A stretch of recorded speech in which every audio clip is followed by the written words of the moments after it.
differente carta a sali, de differente caso andando, que mostra evidencia que tem una coordinación o quizás hasta una cooperación entre Ministerio Público y Gobierno.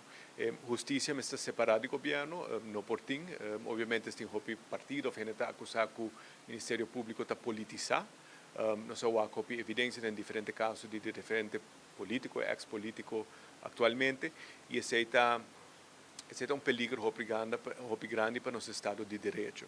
Então, quando está uma cooperação ou compartimento de informação que pode influenciar trabalhadores do setor público e também ex-políticos ou políticos, e isso é simplesmente não está aceitável.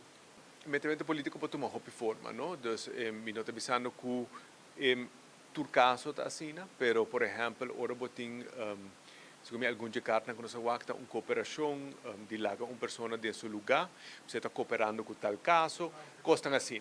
Dus e costa e nota, dus se simplesmente non è accettabile. Dus se está differente.